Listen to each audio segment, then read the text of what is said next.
Deus, nosso Pai bondoso, fonte de toda luz e amor, sede presente em nosso dia, sede a luz da noite, sede é o que sentimos sem a Tua presença.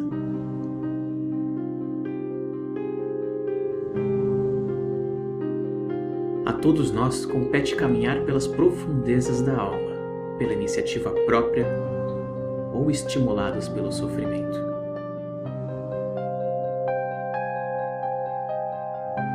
Hoje vamos dar um passo a mais na descoberta do infinito. Você aceita meu convite? Então vamos juntos, com fé em Deus.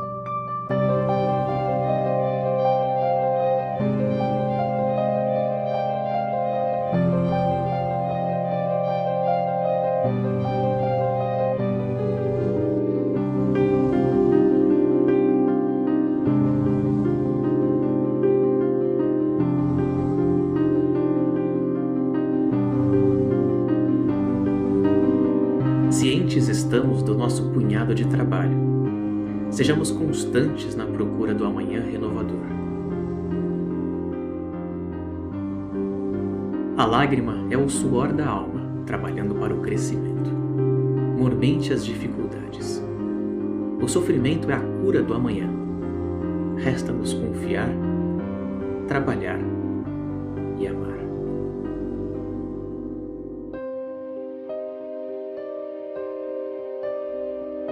Em Deus temos força.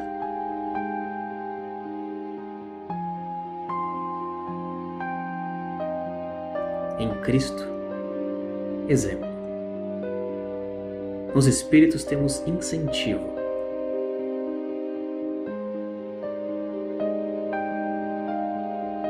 Nos irmãos, a motivação. E em nós, a necessidade de amar.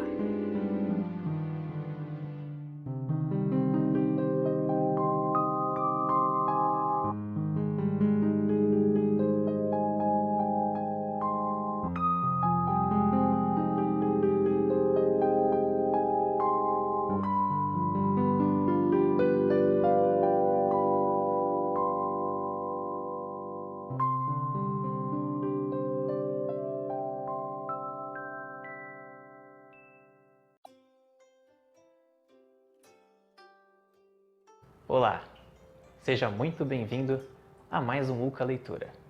Eu sou Pedro Alma e hoje daremos início efetivo à leitura do livro Brasil, Coração do Mundo, Pátria do Evangelho.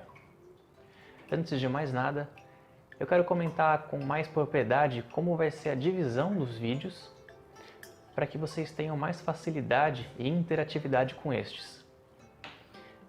Os vídeos sempre terão como introdução a prece, deixada por Carlos Emanuel. Logo após, teremos a introdução com as boas-vindas e dizendo qual tema será abordado no vídeo. Em seguida, farei a leitura íntegra do livro, para que assim, quem não tem o livro ou não gosta de lê-lo, vai ter essa facilidade como se fosse um audiobook. Em seguida, farei as observações do que acho mais importante de acordo com as minhas visões e então iremos ao nosso querido convidado. Após, finalmente teremos a finalização do vídeo. Algumas pessoas disseram que os vídeos vêm sendo muito longos, então por isso, com essa divisão exata, todos aqueles que não querem passar por todos os passos do vídeo têm a liberdade então de saltar. Digamos que você não deseja a leitura do audiobook porque já leu o livro à íntegra. Então você vai poder iniciar no minuto X estipulado. Vou deixar todos esses minutos, tanto na descrição do vídeo, quanto numa imagem, a introdução. Assim, todos teremos maior disponibilidade para então seguir as leituras do UCA Leitura. Dando início efetivo ao UCA Leitura de hoje, teremos finalmente, como eu disse, a leitura do livro a partir do primeiro capítulo, O Coração do Mundo.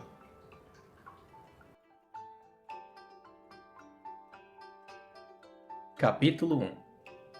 O coração do mundo. O inundo político e social do Ocidente encontra-se exausto. Desde as pregações de Pedro o Eremita, até a morte do rei Luís IX diante de Tunis, acontecimento que colocara um dos derradeiros marcos nas guerras das cruzadas. As sombras da Idade Medieval confundiram as lições do Evangelho, ensanguentando todas as bandeiras do mundo cristão. Foi após essa época, no último quartel do século XIV, por volta de 1375, que o Senhor desejou realizar uma de suas visitas periódicas à Terra, a fim de observar os progressos de sua doutrina e de seus exemplos no coração dos homens. Anjos e tronos lhe formavam a corte maravilhosa. Dos céus à terra foi colocado outro símbolo da escada infinita de Jacó, formado de flores e de estrelas cariciosas, por onde o Cordeiro de Deus transpôs as imensas distâncias, clarificando os caminhos cheios de treva. Mas se Jesus vinha do coração luminoso das esferas superiores, trazendo nos olhos misericordiosos a visão dos seus impérios resplandecentes e na alma profunda o ritmo harmonioso dos astros, o planeta terreno lhe apresentava ainda aquelas mesmas veredas escuras, cheias da lama da impenitência e do orgulho das criaturas humanas, e repleto dos espinhos da ingratidão e do egoísmo. Embalde seus olhos compassivos procuraram o ninho doce do seu evangelho. Em vão procurou o Senhor os remanescentes da obra de um de seus últimos enviados à face do orbe terrestre. No coração da Umbra haviam cessado os cânticos de amor e de fraternidade cristã. De Francisco de Assis só haviam ficado as tradições de carinho e de bondade. Os pecados do mundo, como novos lobos de Gúbia, haviam descido outra vez das selvas misteriosas das iniquidades humanas, roubando às criaturas a paz e aniquilando-lhes a vida. Eliu, disse a voz suave e meiga do mestre a um dos seus mensageiros encarregado dos problemas sociológicos da Terra. Meu coração se enche de profunda amargura, vendo a incompreensão dos homens no que se refere às lições do meu evangelho. Por toda a parte é a luta fratricida, como polvo de infinitos tentáculos a destruir todas as esperanças. Recomendei-lhes que se amassem como irmãos e vejo-os em movimentos impietosos, aniquilando-se uns aos outros, como caíns desvairados. Todavia, replicou o emissário solícito, como se desejasse desfazer a impressão dolorosa e amarga do mestre. Esses movimentos, senhor, intensificaram as relações dos povos da Terra, aproximando o Oriente e o Ocidente, para aprenderem a lição da solidariedade nessas experiências penosas. Novas utilidades da vida foram descobertas. O comércio progrediu além de todas as fronteiras, reunindo as pátrias do orbe. Sobretudo, devemos considerar que os príncipes cristãos, empreendendo as iniciativas daquela natureza, guardavam a nobre intenção de velar pela paisagem deliciosa dos lugares santos. Mas retornou tristemente a voz compassiva do Cordeiro. Qual o lugar da terra que não é santo? Em todas as partes do mundo, por mais recônditas que sejam, paira a bênção de Deus, convertida na luz e no pão de todas as criaturas. Era preferível que Saladino guardasse para sempre todos os poderes temporais na Palestina a que caísse um só dos fios de cabelo de um soldado. Numa guerra incompreensível por minha causa, que em todos os tempos deve ser a do amor e da fraternidade universal. E como se a sua vista devassasse todos os mistérios do porvir, continuou. Infelizmente, não vejo senão o caminho do sofrimento para modificar tão desoladora situação. Aos feudos de agora, seguir-se-ão as coroas poderosas, e depois dessa concentração de autoridade e de poder, serão os embates da ambição e da carnificina, da inveja e da felonia, pelo predomínio do mais forte. A amargura divina empolgara toda a formosa assembleia de querubins e arcanjos. Foi quando Eliu, para renovar a impressão ambiente, dirigiu-se a Jesus com brandura e humildade. Senhor, se esses povos infelizes que procuram na grandeza material uma felicidade impossível, marcham irremediavelmente para os grandes infortúnios coletivos, visitemos os continentes ignorados, onde espíritos jovens e simples aguardam a semente de uma vida nova.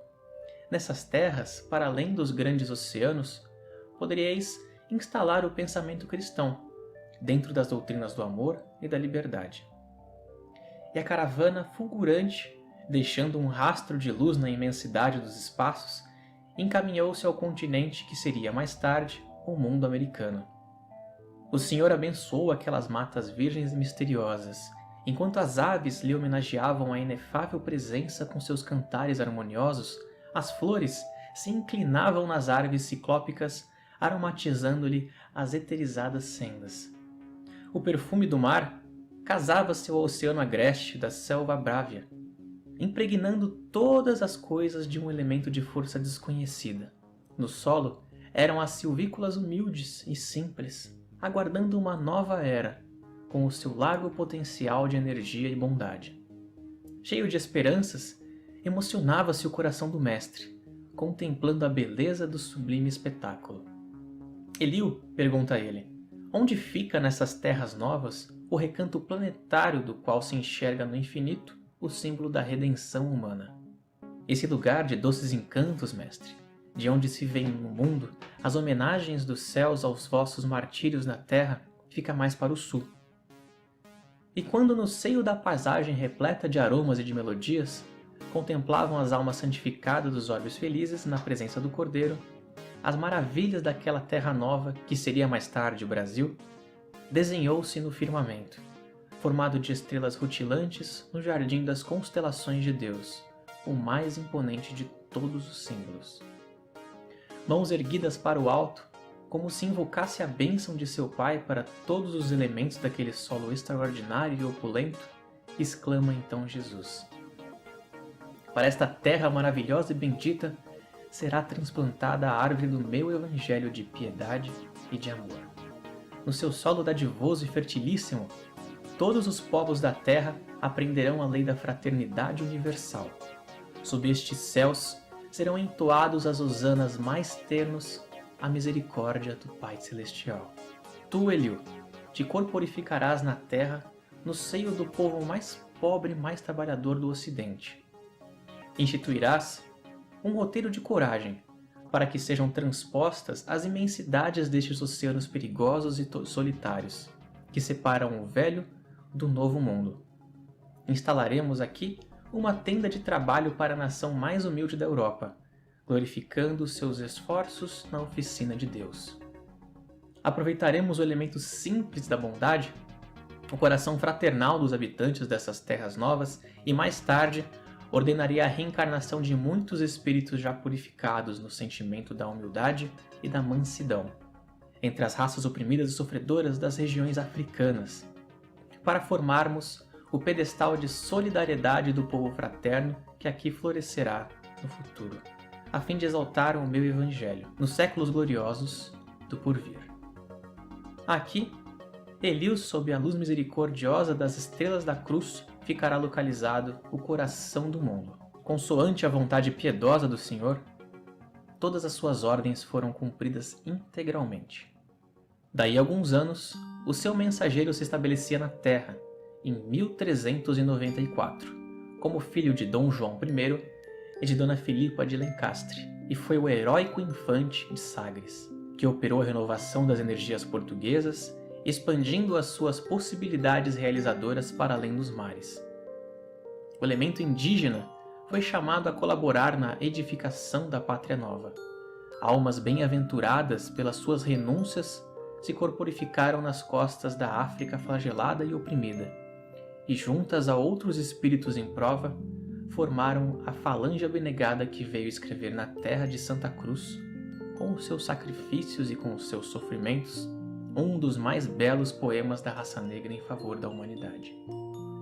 Foi por isso que o Brasil, onde confraternizam hoje todos os povos da terra e onde será modelada a obra imortal do Evangelho do Cristo, muito antes do Tratado de Tordesilhas, que fincou as balizas das possessões espanholas, trazia já, em seus contornos, a forma geográfica do coração do mundo.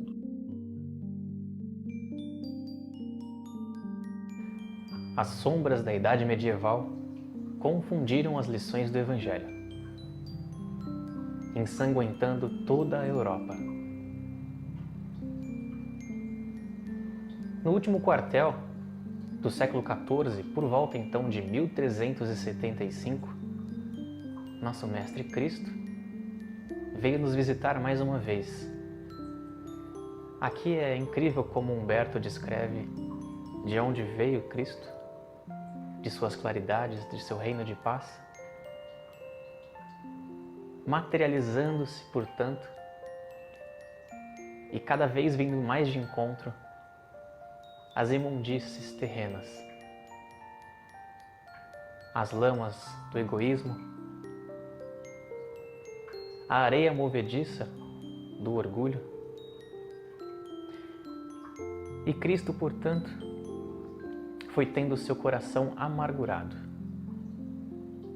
Sendo mais específico, encheu-se de profunda amargura, pois há cerca de 140 anos atrás,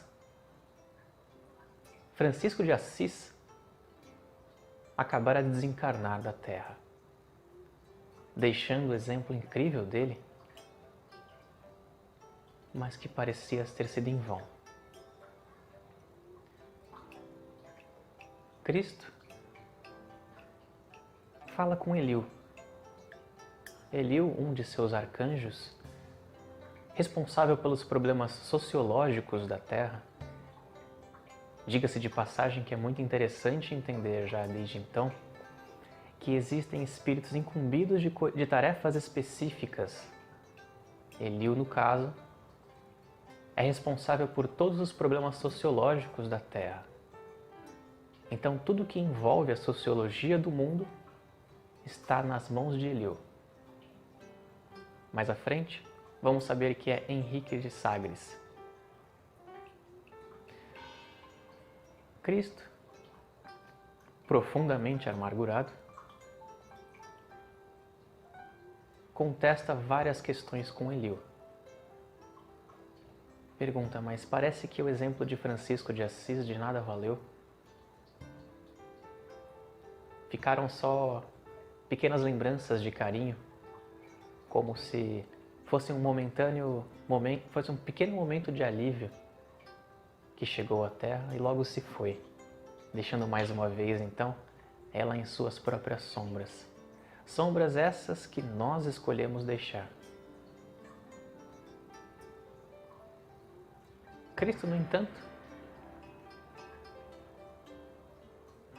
ainda assim amargurado, diz: penso que apenas o sofrimento vai libertá-los desses vícios. Eu gostaria de fazer um comentário bem interessante, que eu sinceramente, quando eu li isso da primeira vez, que Cristo encontrava-se profundamente amargurado, eu fiquei chocado com tamanha descrição. Humberto de Campos, de certo, não iria inventar certa descrição de Cristo, principalmente, nosso mestre. Portanto, eu fui dormir um tanto quanto instável em relação a isso. E falei, nossa, mas o mestre sentiu profunda amargura. Diga-se de passagem que não foi algo superficial, não foi algo, poxa, ele ficou chateado. Quando a gente vê que pessoas queridas estão tristes ou estão com dificuldades, ficamos chateados, ficamos angustiados. Mas Humberto de Campos descreve: Cristo ficou profundamente amargurado. Essa é uma emoção tanto quanto intensa. Ao menos eu jamais imaginei que Cristo poderia sentir certo aspecto do coração. No entanto, antes de dormir fiz minhas orações corriqueiras, a leitura do Evangelho, e fui agraciado pela presença de Carlos Emanuel no meu sonho. Carlos, dócil como sempre, mas muito lúcido e sábio, veio me dizer: pensa, irmão, que isto não é uma possibilidade? Em verdade vos digo que é. Porque imagina vir de um parque límpido, um parque que lhe traz paz e um parque que vê, senão, emoções sublimes, devoções a Deus e irmãos próximos como verdadeiros irmãos de sangue. Porém, sendo verdadeiros irmãos espirituais, onde só o amor é a lei. E de repente, descendo dessas orbes maravilhosas, ao qual por enquanto só podemos imaginar, Cristo vem cada vez mais materializando-se e enxergando o que não gostaria de enxergar. Tendo certa fé de que veriam ao menos pequenas evoluções dentro da alma humana, após exemplo de Francisco de Assis, quanto mais se aproxima do orbe, das nossas esferas, lembrando que Cristo está sempre no nosso orbe, mas não em nossas esferas. Isso que eu quero dizer. Significa, existem muitas divisões no mundo espiritual, existem muitas vibrações diferentes, e certamente Cristo está na mais elevada delas, já que alcançou a purificação do Espírito. Cristo, então, cada vez mais aproximando-se deste lamaçal que é a Terra, podemos voltar ao paralelo deixado por Carlos, que é como se deixássemos um parque ao qual só temos amor e coisas belas, e íssemos a favelas,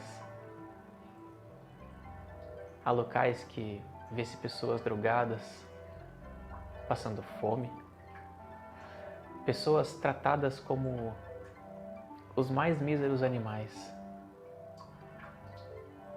pessoas jogadas ao relento, em pleno frio, e assim podemos sentir um contraste muito claro, entendendo que os espíritos puros não deixam de sentir as emoções, porém, eles as tratam com imensa sabedoria, ao qual por enquanto temos apenas pequenos relances, pequenas exemplificações deixadas no Livro dos Espíritos e alguns outros livros da codificação. Cristo, portanto, ficou profundamente amargurado frente a tantos irmãos que confundiram a sua lição do Evangelho. Cristo deixou muitíssimo claro: amar a Deus acima de todas as coisas, repetindo as palavras de Moisés, porém acrescentou algo muitíssimo importante, dizendo: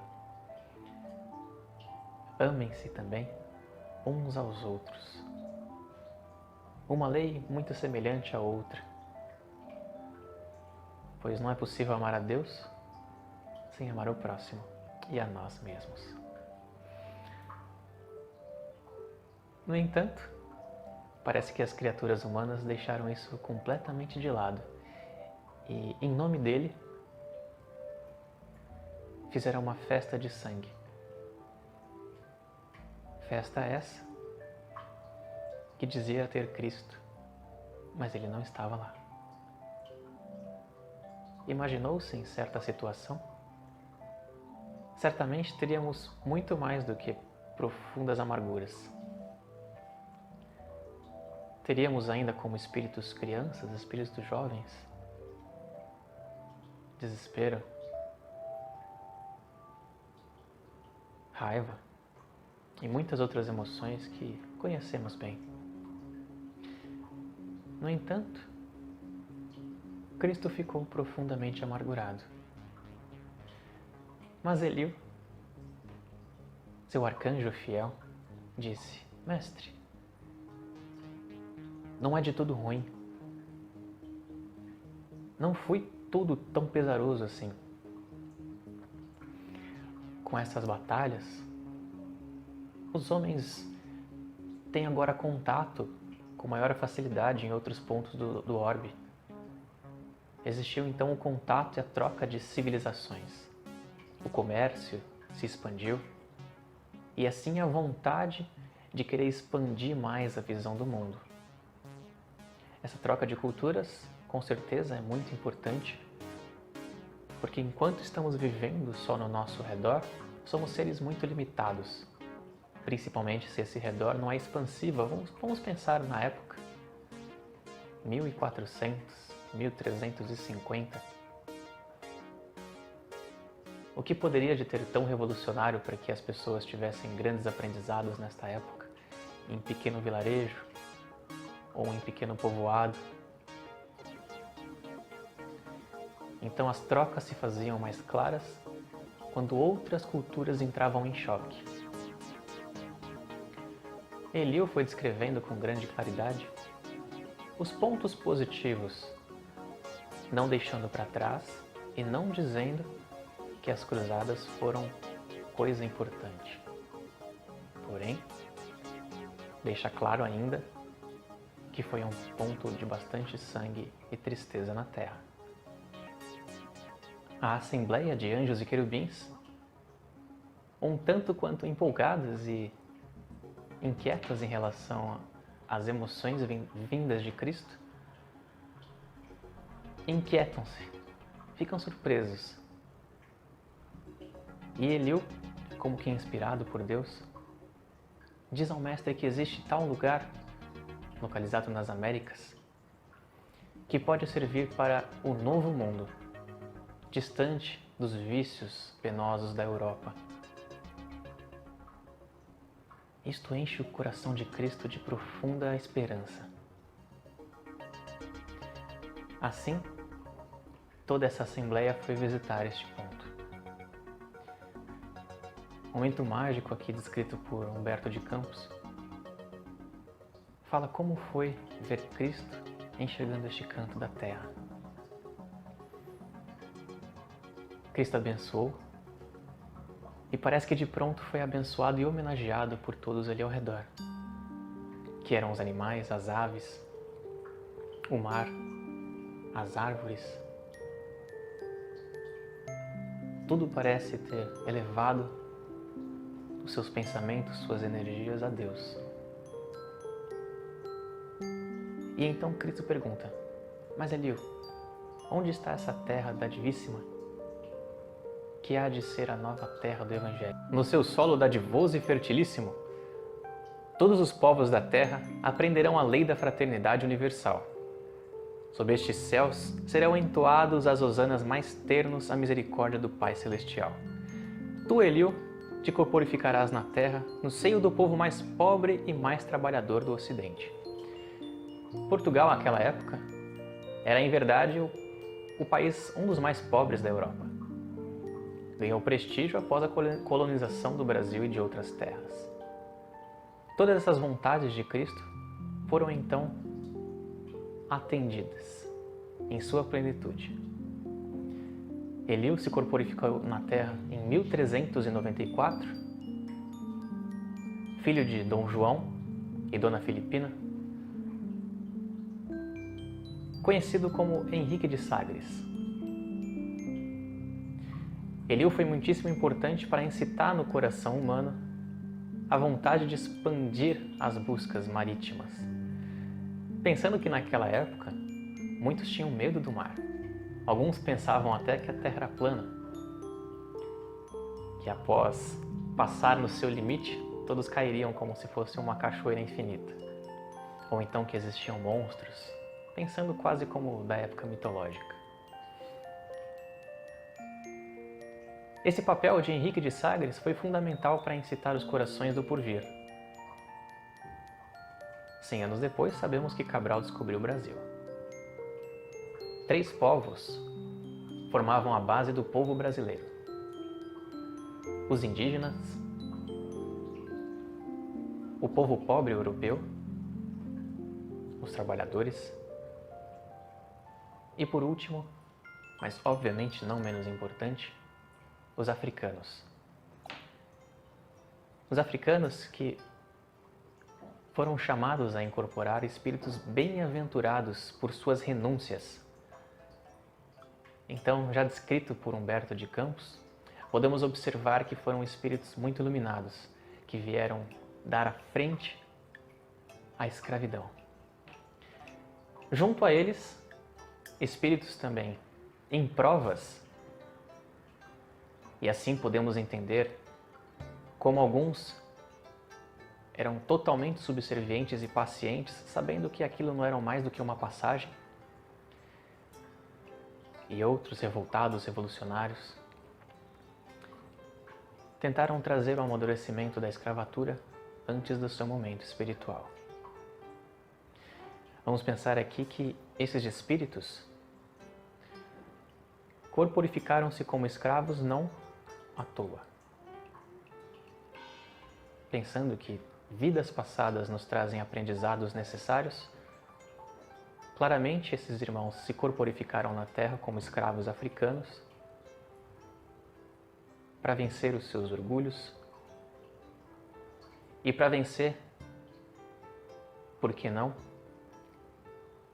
antigos irmãos que também tornaram escravos. Pensando que não muito atrás, o Egito tinha muitos escravos. Por que não esses irmãos que judiavam da vida dos antigos escravos egípcios não corporificaram-se, portanto, na África? Para assim, através da carne, através das dificuldades, entender quanto isso pode machucar uma alma, quanto pode humilhá-la e, por fim, finalmente crescer. Foi por isso que o Brasil, onde confraternizam hoje todos os povos da terra e onde será modelada a obra imortal do Evangelho do Cristo, muito antes do Tratado de Tordesilhas, que fincou as balizas das possessões espanholas, trazia já em seus contornos a forma geográfica do coração do mundo. Finalizando assim o primeiro capítulo. Vamos, portanto, agora ao convidado de hoje, dando prosseguimento à nossa leitura e entendimento do primeiro capítulo do Brasil, Coração do Mundo, Pátria do Evangelho. Mas antes, lembre-se de deixar seu like, de compartilhar este vídeo que pode tocar o coração de outras pessoas, fazendo com que todo esse aprendizado não fique só em você.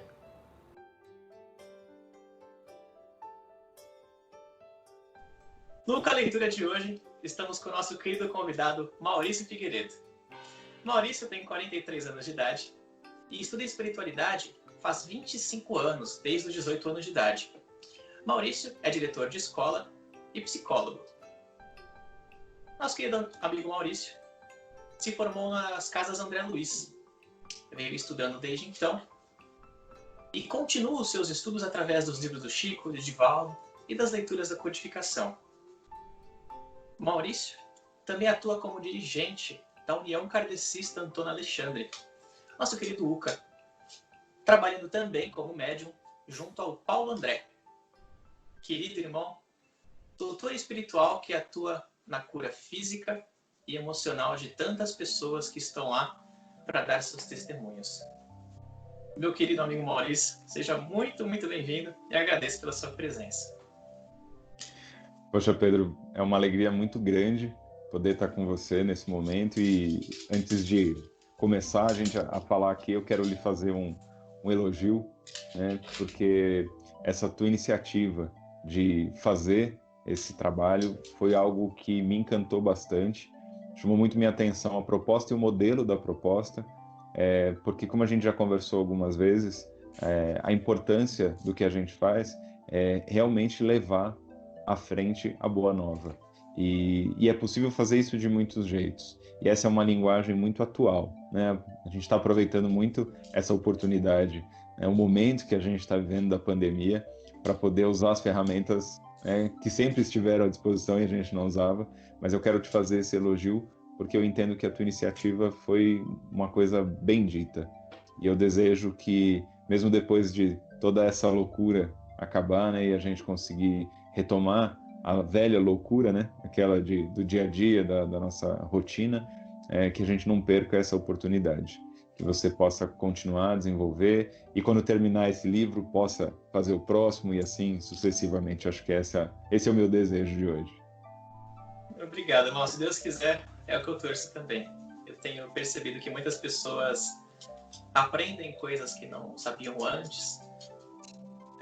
As mensagens, principalmente esse trecho com os entrevistados, traz um toque ao coração que é muito importante. Que estamos trazendo aqui os nossos exemplos. E o exemplo é muito importante porque sai da técnica, sai daquilo que achamos que tem que fazer ou achamos que é o caminho correto e de fato sabemos se é ou não.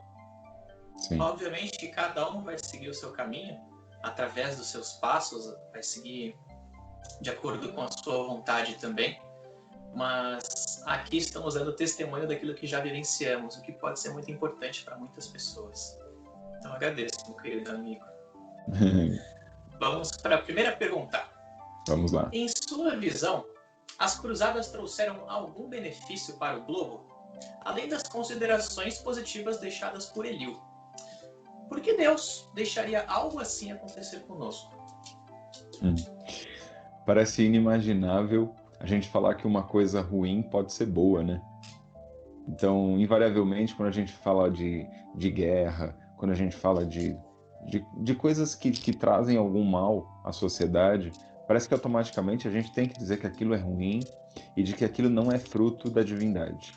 E aí, nessa hora, a gente levanta a bandeira do bem e do mal e diz que a guerra, né, que as cruzadas são coisas demoníacas ou qualquer coisa que o valha. E, efetivamente, o que a gente tem é oportunidade. Né? É oportunidade de crescimento, é oportunidade de entendimento, é a chance que a gente tem de trazer um viés de algo que pode ser feito de formas muito diferentes. É uma coisa que eu entendo e que eu acredito que faça diferença quando a gente pensa em tudo isso, é levar em consideração de que muitos estavam envolvidos nas cruzadas. Então você tem pessoas que, sim, foram sacrificadas por conta daquilo, mas muitos também se encontraram com o Cristo a partir de situações como essa.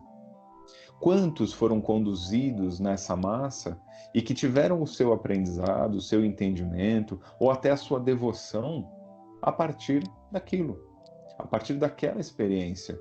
Então, é inegável a dor que causa, mas talvez o grande segredo da vida seja entender que a dor não é o mal, porque senão a gente fica sempre alinhando essas duas situações, né? Bom, então se é sofrimento, é ruim. E ser sofrimento e ser ruim não é um sinônimo um do outro.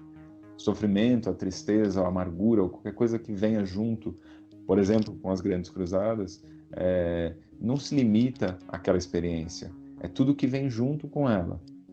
Quantos puderam, através desta experiência, evoluir? Inclusive os que desencarnaram. Porque muitos desencarnaram durante as grandes cruzadas. Que aprendizado tiveram? E eu estou falando dos dois lados. Não é melhor, então, ao invés de usar a força e a astúcia, usar o amor? Será que muitos daqueles que enfrentaram tudo aquilo não puderam pensar de forma diferente? Então eu entendo que isso de jeito nenhum pode ser colocado como algo negativo. Como se a gente for pensar as grandes guerras, o próprio Hitler, que função ele teve no meio disso tudo, quanto aprendizado ele trouxe, nem que seja para entender que o que ele fazia não era algo positivo, nem que seja para isso. A gente precisa identificar o mal para reconhecer o bem, porque são forças antagônicas. Então, às vezes, é necessário conhecer o mal, até para poder identificar com mais propriedade o que é o bem. Mais ou menos isso que eu entendo. Ter a certeza de que o caminho que a gente precisa seguir não é este, né? Não repetir mais uma vez aquilo que já sabemos que traz mal, que traz angústia, que traz sofrimento às pessoas. Sim, isso é um fato. Quem sabe usar a história a seu favor evolui muito mais tranquilamente. A história é um grande manual de instruções como se viver adequadamente, basta a gente querer estudar isso, né? E aplicar. que só estudar também é bobagem, perda de tempo. Sim. Mesmo após o belo exemplo de Francisco de Assis, o homem escolheu conscientemente permanecer no orgulho e egoísmo, tendo na matéria o seu maior conforto. Por que acabamos sempre escolhendo viver mais na matéria, no orgulho e no egoísmo, Mal? Eu vou te responder com uma coisa muito pontual, que é mais fácil. É cômodo, é confortável, né, cara? Então eu entendo que esse é um dos pontos que eu mais trabalho com a psicologia. As angústias. Então, assim, as duas grandes patologias que chegam pra gente são a ansiedade e a depressão. A depressão é fruto do vazio, né? E o vazio muitas vezes é fruto disso, né? Essa busca incessante por algo, né? Que é essa alegria constante ou essa energia maravilhosa o tempo todo que não existe, né? Ou a ansiedade de viver em busca destas coisas. E sempre muito atrelado à matéria, né? Ou à matéria, ou ao poder, ou ao controle, ou essas coisas. Então, o que eu entendo é que os exemplos, e aí o Francisco de Assis, o Chico, os grandes ícones da história que fizeram a gente entender que era possível fazer, porque para mim o ponto central é esse, né? Você pega a história do Francisco de Assis e você olha tudo o que ele fez, você fala, caramba, esse cara é espetacular, como é que ele conseguiu abdicar de tanto em favor do bem, do coletivo e tarará. Então, mas aí é que está a história. Eu falo que eu várias vezes já assisti o filme do Chico, por exemplo, e aí ali eu vejo, porque assim, é uma obra para o cinema, então ela traz um lirismo, um romantismo a mais. E algo que eu vejo que é muito reforçado é a questão da humildade. Então, quando mostra a casa dele, e mostra como era a cama dele, e mostra o que ele comia, ou as relações que ele tinha, esse é o grande exemplo, é o que tem que ficar. E as pessoas, às vezes, não percebem de que não é tão distante assim. Que não dá para a gente ser igual, eu entendo, eu acho que eu respeito muito isso, e eu sempre falo para as pessoas, inclusive nos nossos evangelhos lá no UCA, eu falo muito isso para as pessoas, eu falo, eles são referência, mas a gente não tem que acreditar que do dia para a noite alguém se torna um Chico Xavier, um Divaldo, ou um Eurípides Barçanufo, ou a Madre Teresa, não é do dia para a noite, tem uma história, tem um movimento para isso acontecer, às vezes de outras reencarnações, de outras experiências, e a gente tem que entender que é um passo por vez, um dia por vez, contendo nossa ansiedade, contendo os nossos impulsos que dizem que a gente tem que ter aquilo naquela hora. Eu nunca vou ser igual o Chico, nunca. Nossa, nunca é tanto tempo. Então, ter realmente o respeito ao tempo das coisas, a paciência de esperar, né, que as coisas aconteçam num prazo determinado e não naquele que você entende que é a tua vontade. Até como eu comentei com você antes, né, aquela passagem do Paulo, né, que sempre me reforça, né, e aí o Paulo, desde sempre, me orientando nas minhas angústias, mas invariavelmente ele vinha com aquela palavra clássica, né? Que até faço me aproprio da palavra para trazer como se fosse um glossário específico do Paulo falando comigo, né? Quando eu vinha angustiado, questionar alguma coisa, ele dizia, irmão, parcimônia. E aí eu entendo que parcimônia na linguagem do Paulo quer dizer paciência elevado à enésima potência, né? Então, assim, calma, cara, espera o tempo das coisas, vai dar tudo certo, né? E esse é um exercício diário, né? O exercício da paciência, que eu consigo imaginar Francisco de Assis como um cara extremamente paciente. Para o tempo dele, onde tudo era muito pão, pão, queijo, queijo, né? Tudo ali muito na ponta da faca. Ele tinha que, às vezes, saber esperar, enxergar oportunidades, né? Primeiro, às vezes, ele tinha que apanhar para depois conseguir tomar a frente. Sim. Por isso que ele é exemplo, né, cara? E indiscutível isso. O que eu acho mais interessante é que todos eles, sem exceção alguma, se esforçavam incessantemente em querer aproximar o exemplo deles às pessoas, se faziam completamente humanos. Nenhum, de momento algum e de forma alguma, se fizeram acima, maiores. Mas é incrível que quanto mais eles parecem se esforçar nesse sentido, mais Mais o ser distante. humano como um todo distancia esses queridos irmãos que trouxeram exemplo. É quase como se fosse uma repulsa interna de não querer vivenciar aquilo e fazer com que aquilo fosse algo divino e único para poucas pessoas. E mais uma vez, eles nunca falaram isso pra gente. Todos eles, começando pelo nosso querido Cristo, sempre falou: tudo que eu posso fazer, você também pode, e mais ainda, e mais.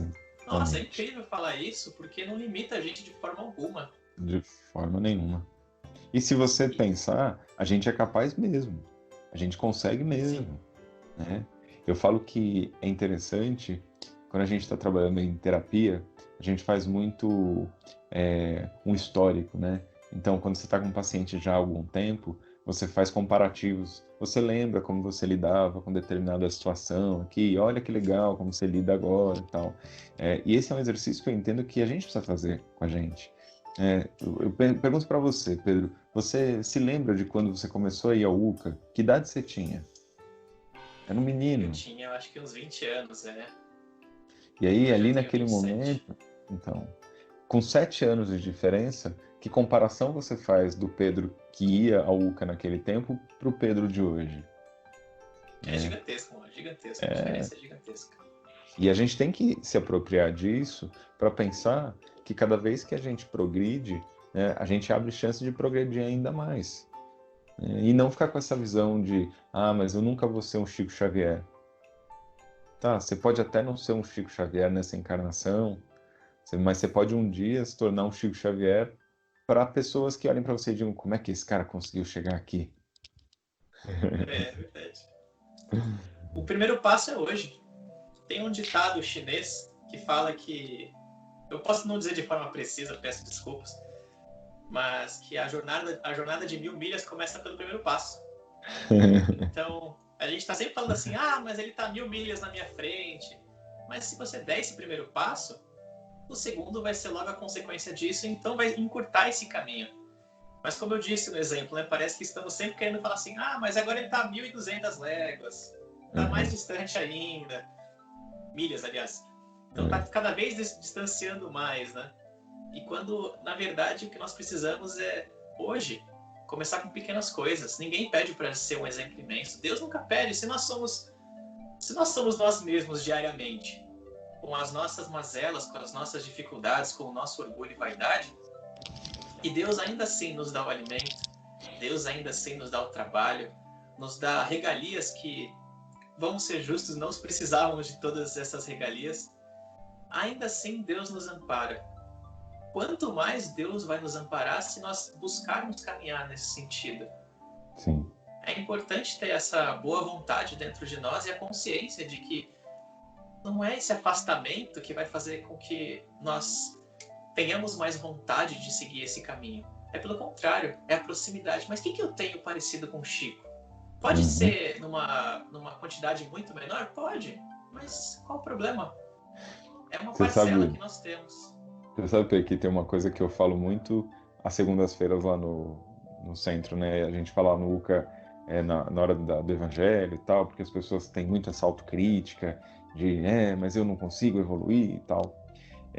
E muitas vezes, principalmente quando tá chovendo ou quando tá frio demais, porque você conhece a casa, você sabe que ali onde a gente fica com o pessoal da assistência é frio, chove lá, tem todos esses percalços aí, né? Mas aí eu falo para as pessoas, eu falo, olha só, você é tão autocrítico dizendo que você não consegue evoluir, mas aí, olha que bacana, hoje é segunda-feira, normalmente, né, estamos lá de segunda-feira, hoje é segunda-feira, são 8 horas da noite, tá frio, você tá aqui, você escolheu sair da tua casa, que você podia estar quentinho, tranquilo, essa hora se preparando, sei lá, para jantar ou para ir dormir, e tendo o teu conforto. E você saiu do teu conforto, em tese, para buscar fazer alguma coisa diferente na tua vida. Então, você quer ser um Chico Xavier? Esse é um bom primeiro passo. É, E eu entendo que as pessoas começam a se apropriar um pouco disso. Não é que ir à casa espírita nos faz melhor, mas é ir à casa espírita, ou à igreja, ou qualquer templo, ou em busca de qualquer coisa, né? Num tempo hábil, nos dá a possibilidade de mudarmos. Ou eu posso escolher ficar em casa me queixando, entristecido, porque a vida não é assim ou assado comigo. Então, fazer movimentos. E esse o que você fala de dar o primeiro passo, acho que é o ponto circunstancial dessa história toda. É onde a gente começa efetivamente a entender quem escutou o que o Cristo disse e quem continua surdo para não ouvir. Acho que essa é a grande diferença. meu coração se enche de profunda amargura. A amargura divina empolgara toda a formosa assembleia de querubins e arcanjos. Como essas frases tocam-lhe a alma, Cristo profundamente amargurado.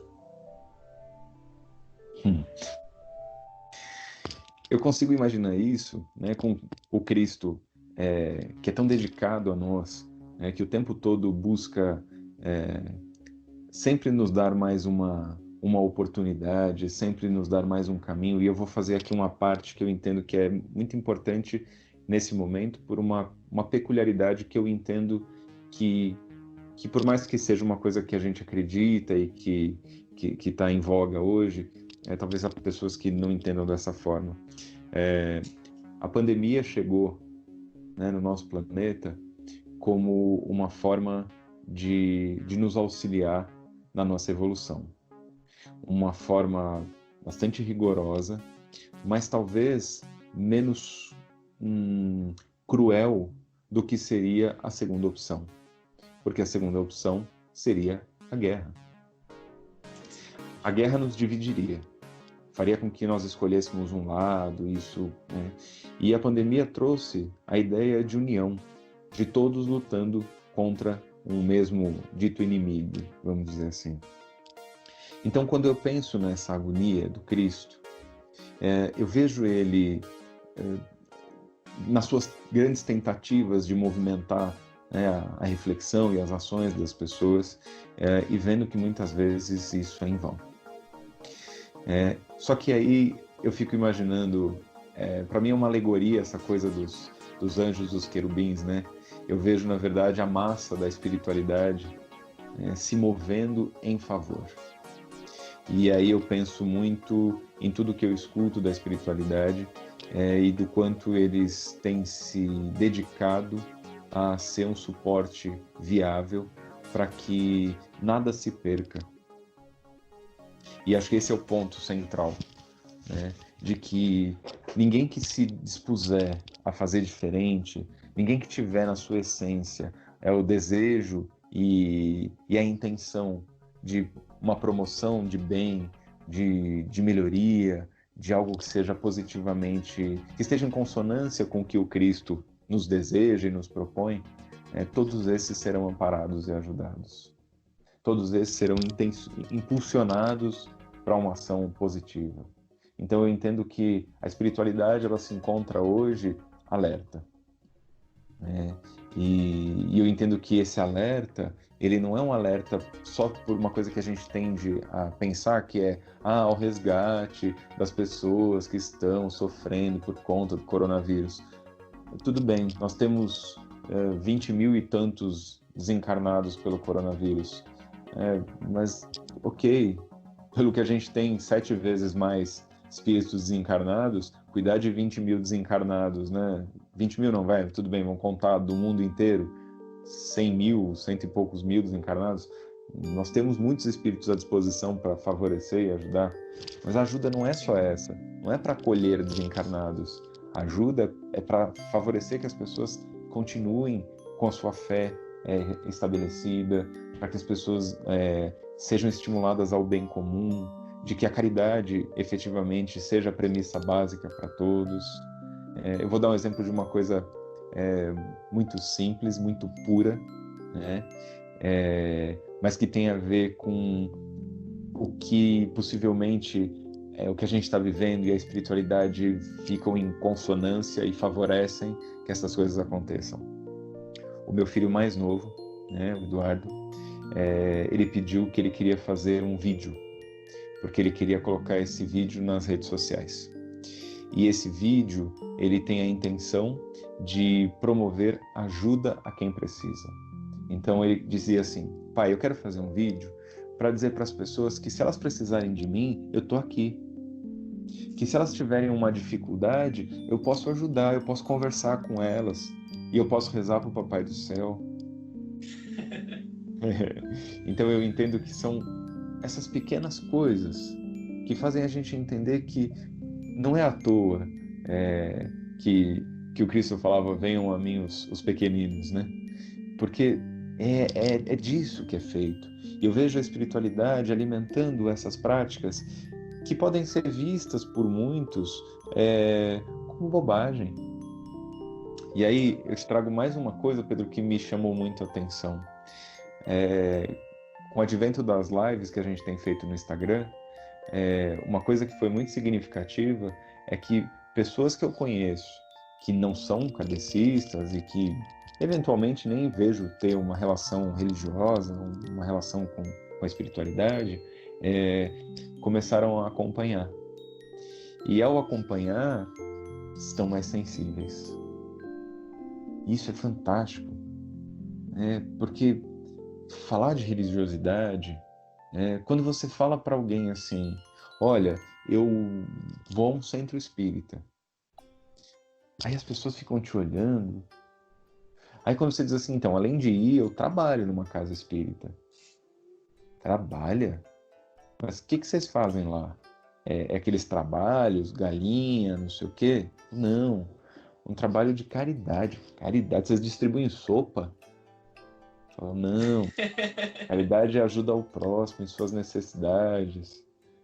O quanto ainda, para muitas pessoas isso é distante, mas quanto eu tenho visto que muitas pessoas se sensibilizam sim.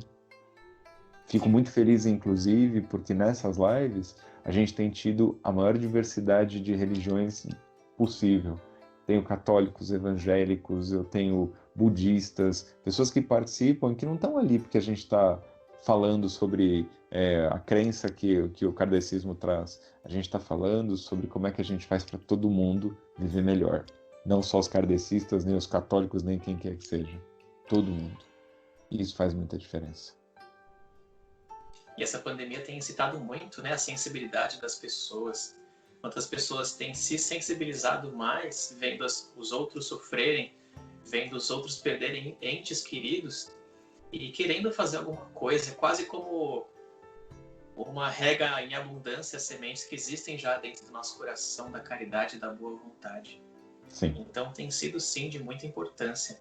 Como você disse, ou seríamos abatidos por mais uma guerra, que é o que grande parte das pessoas estava esperando, os atritos entre Estados Unidos e a Coreia do Norte, ou Estados Unidos e outros lugares.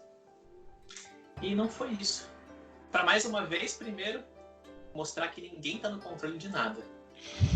O ser humano querendo estar no controle de tudo, querendo sempre planejar o que vai acontecer, ou prever o que vai acontecer, e ninguém esperava uma pandemia vindo de uma pequena cidade da China que de repente ia pegar o mundo inteiro, fazer todo mundo ficar em casa, fazer muitas pessoas que trabalham em prol da saúde perderem as suas próprias vidas. E quantas pessoas estão se tocando de forma a sensibilidade perante a isso.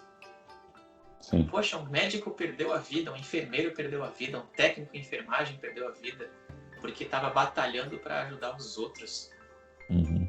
Isso não entra um pouco em ressonância com aquilo que a gente falou agora do Francisco de Assis?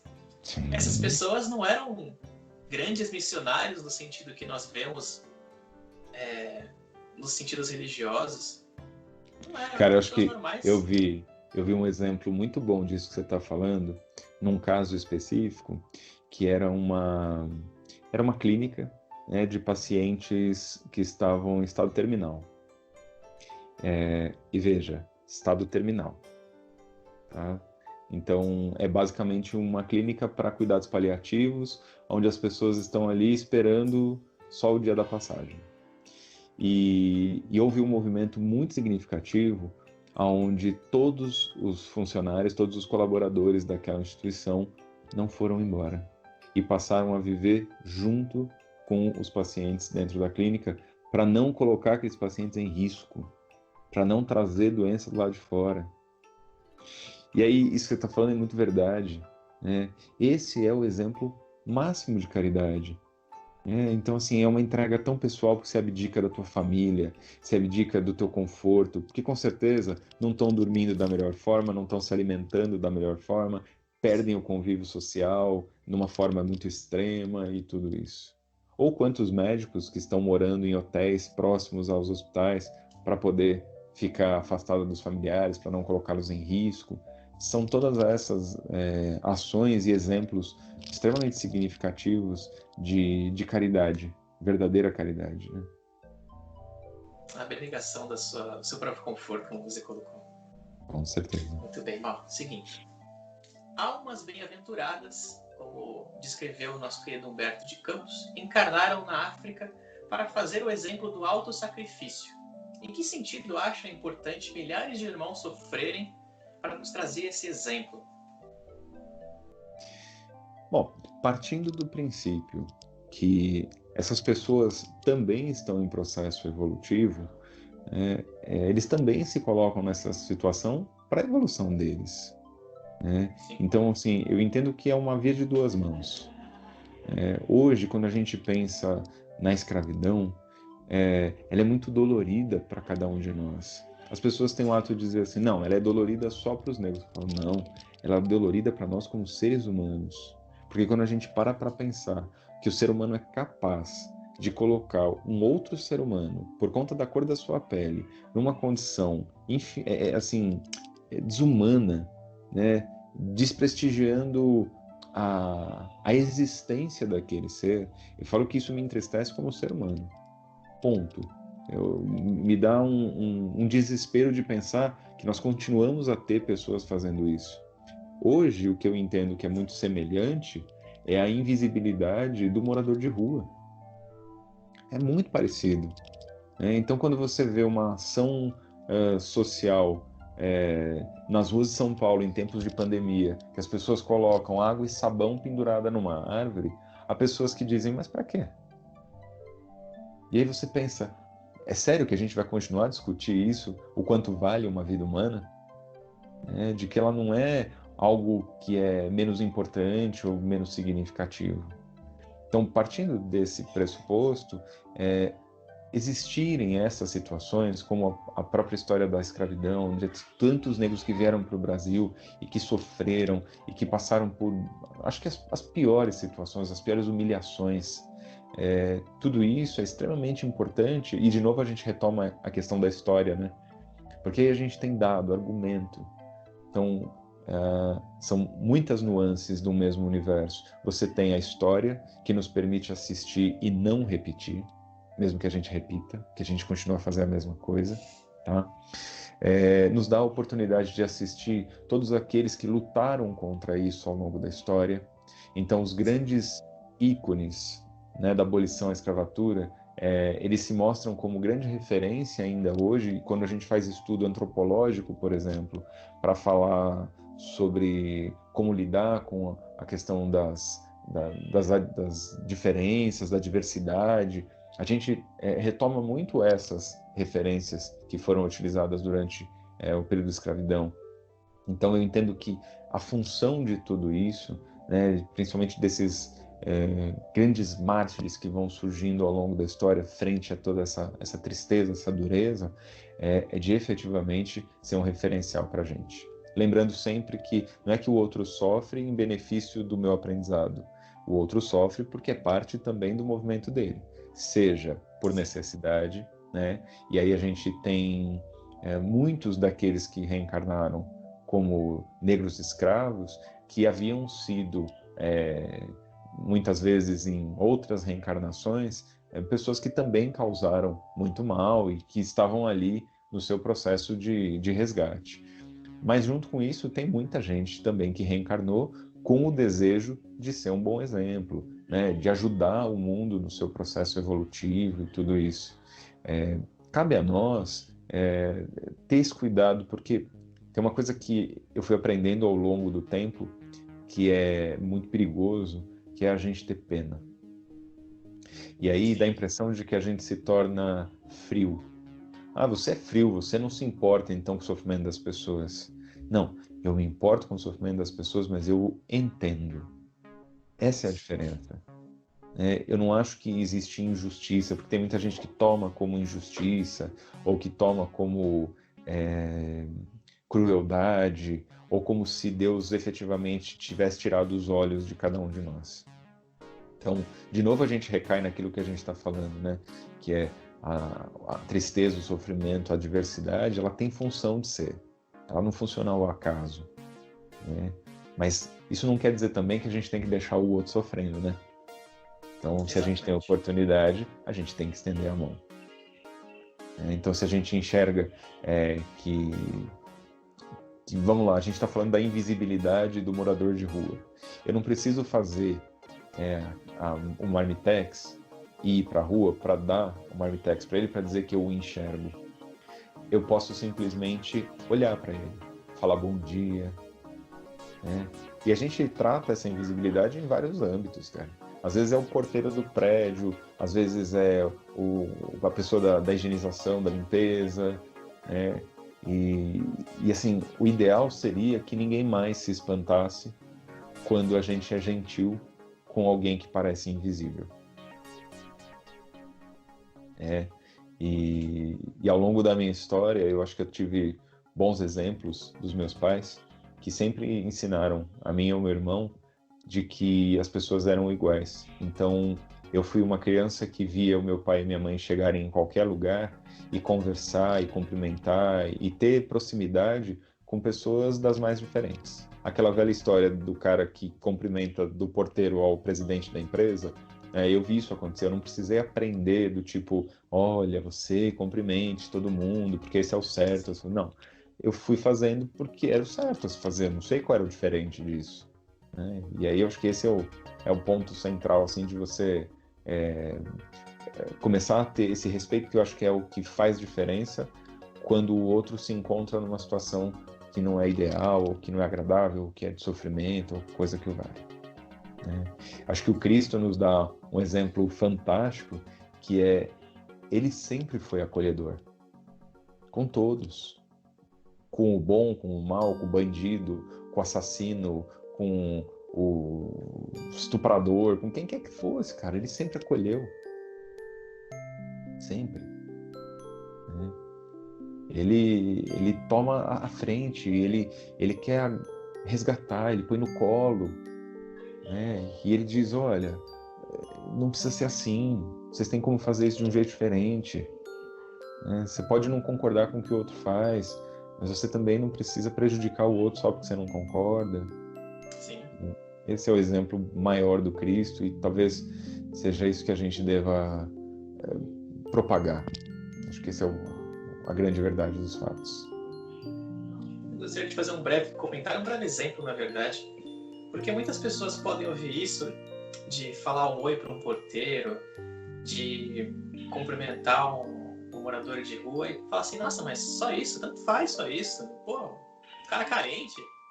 Gente, vamos fazer um pequeno exercício de compaixão aqui. Uma compaixão pode ser se colocar no lugar dessa pessoa. Vamos imaginar um exemplo talvez mais próximo nosso, um porteiro.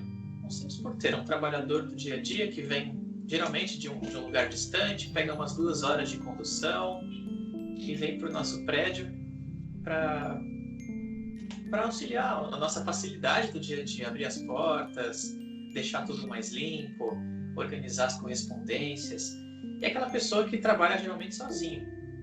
Então se imagina trabalhando sozinho, isolado, até às vezes com os seus problemas, e vendo notícias ruins na TV, ouvindo coisas que no próprio caminho, exemplos ruins no próprio ônibus, o ônibus lotado às vezes, porque o horário que eles vêm geralmente é muito lotado, e cada coisa vai se amontoando uma em cima da outra, como se fosse um monte de problemas, um monte de fato, né? Uma montanha de problemas.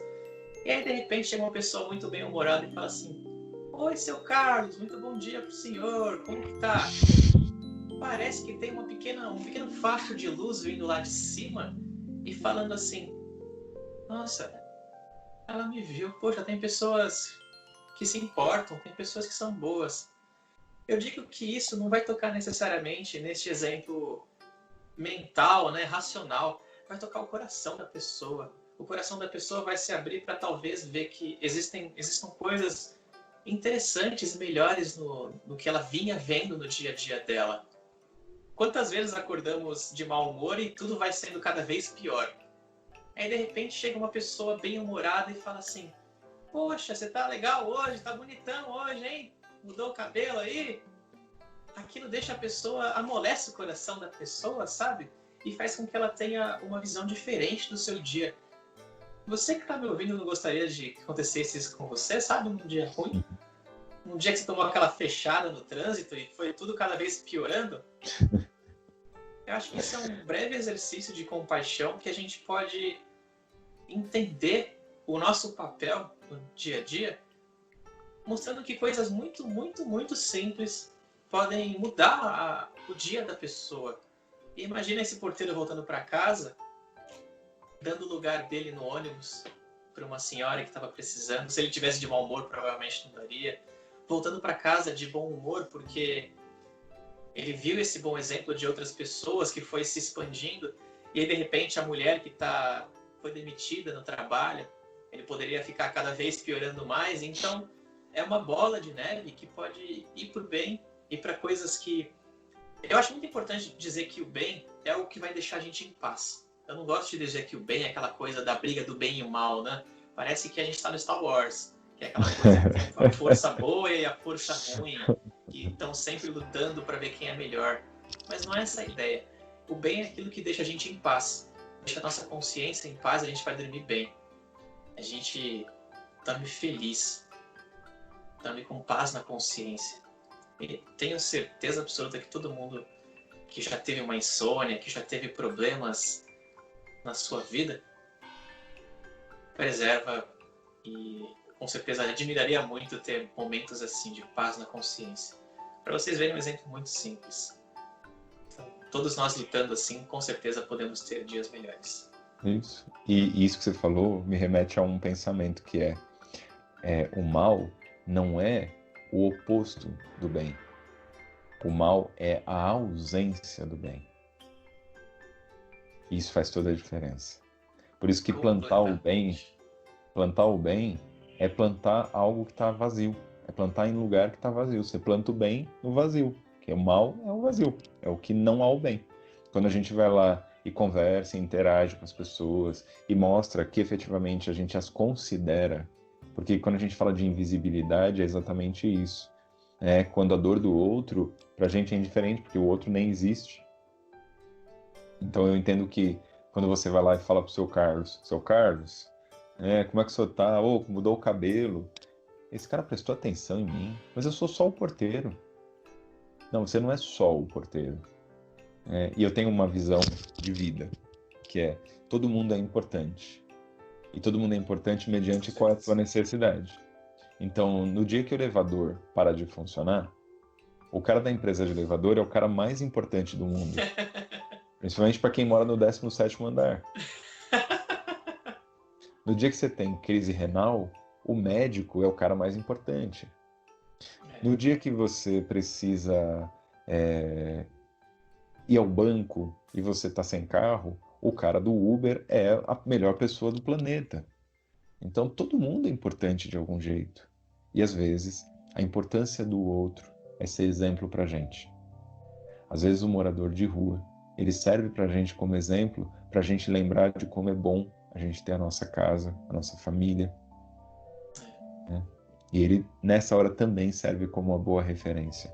Então ele também tem uma função positiva na vida da gente. Então a gente também tem que ser positivo na vida das pessoas. A gente também tem que conseguir trazer um pouco de paz ao outro, seja nos grandes atos, mas seja nos pequenos atos também. Ok, vamos seguir aqui. A igreja tentou nas cruzadas impor o evangelho de Cristo, crê que isso seja uma possibilidade viável? Acha que alguma alma foi tocada pelo Evangelho de forma tão agressiva e imposta? Cara, nada no mundo se aprende goela abaixo. Mas ainda que, assim, por ser um educador, eu vou te dizer que ao longo da história da educação, a gente viu muita imposição. As pessoas aprenderam, talvez por falta de opção, muitas coisas. Mas quando a gente fala de fé, né, porque eu posso ler a Bíblia, o Evangelho, ou qualquer livro que me remeta à religiosidade, à relação com o divino, e isso pode ser, do ponto de vista técnico, muito significativo. Mas quando a gente fala em fé, fé é sentir. E me diz quem é no universo que consegue sentir algo de positivo se estiver acuado. Então eu vou dar um exemplo bem bobo, bem simples. Como é que se treina um cachorro? É batendo ou dando recompensa? Então, assim, quando a gente treina um cachorro, é o afago, é a palavra, é como fala, é o jeito com que se aproxima, é o petisco, claro, mas não é só o petisco, é o que vem naquele conjunto. Então, eu vejo que, assim, a gente tem que levar sempre em consideração o momento histórico. Então, não dá para pensar que as cruzadas hoje teriam a mesma função que tiveram naquele tempo medieval. Eu acho que é improvável a gente ter essa dimensão. Para algumas pessoas, a força é algo que faz diferença, o imposto. E eu vou te dar um exemplo do que a gente vive hoje. Há muitas igrejas que são bastante radicais, né? Radicais com seus dogmas, que impõem situações, que determinam, que delimitam. Até falando das cruzadas, nós temos um caso icônico, que é dentro da Igreja Católica, que são os arautos do Evangelho. Foram criticados, foram questionados, porque isso é um absurdo. Eu acho que absurdo é não respeitar a crença do outro. Então, assim, eles são radicais com muitas coisas, tá, mas para aquele povo que está encarnado vivendo aquilo, talvez seja o que faz sentido. Sim. Agora, a imposição é diferente da situação. Para algumas pessoas, entender o Cristo a partir do que a cruzada pretendia, podia ser viável, né? Agora, quando você me pergunta se a imposição é a estratégia, desculpa, nada que é imposto é aprendido. Nada. A gente fica cego, surdo e mudo, né? E principalmente quando a gente é rechaçado, quando a gente é tratado como... Porque, assim, minha visão um pouco alegórica, romântica das cruzadas é de que há uma coisa pueril, assim, sabe? De, vai lá, é isso que tem que ser, né? E eu vejo que a parte menos positiva disso é que você, em momento nenhum, explica para o outro o porquê. Você só diz que tem que ser. Isso é muito ruim. Então, para algumas pessoas funcionava porque para elas há uma predisposição para aquilo, né? Elas estão ali abarcadas. Mas para a grande maioria, a imposição é em vão. Perda de tempo num grau elevado. Qualquer um que pensasse um pouquinho, visse até as próprias escritas do Evangelho, ia falar assim, mas peraí, tá falando pra amar um ou outro aqui, você tá querendo me bater? Você matou a minha família? Não faz sentido. Você não tá meio na contramão do que tá escrito? Beleza, mal. O que é ser o coração do mundo? O título do livro é Brasil, Coração do Mundo, Pátria do Evangelho. O que é ser o coração do mundo, mal? Acho que coração sempre pra gente, o simbólico, né? Quando a gente fala em coração, a gente está falando em sentimento, em sentir, em emoções, né? Como a gente vivencia as coisas. O Brasil sempre teve como característica básica ser um país de fortes emoções. Tudo pra gente aqui é muito intenso, a gente se abraça muito, e eu falo que um dos meus maiores sofrimentos ao longo dessa pandemia é não poder pôr a mão nas pessoas, né? Porque quando a gente chega, por exemplo, no UCA, de segunda-feira para os trabalhos, acho que a parte que mais faz bem pra gente é cumprimentar todo mundo, é abraçar, né? Aquele abraço que é fraterno, que é agradável, traz uma paz, né, no coração da gente. E isso é característica da gente, né? As pessoas às vezes dizem assim, isso é característica do povo latino. Eu acho que eu concordo desconcordando, porque eu vejo que a grande diferença é que o povo latino, sim, ele é quente, né? As relações são mais quentes. Mas eu vejo que o brasileiro, ele tem uma coisa assim de... Eu vou te dar um exemplo meio bobinho, assim, mas pra você entender. Eu vejo que, assim, quando você fala para um brasileiro como vai, tudo bem, e ele responde mais ou menos, o outro brasileiro para escutar. Como assim, mais ou menos? O que está acontecendo? Eu posso te ajudar? Né? E eu vejo que isso é algo que se repete ao longo.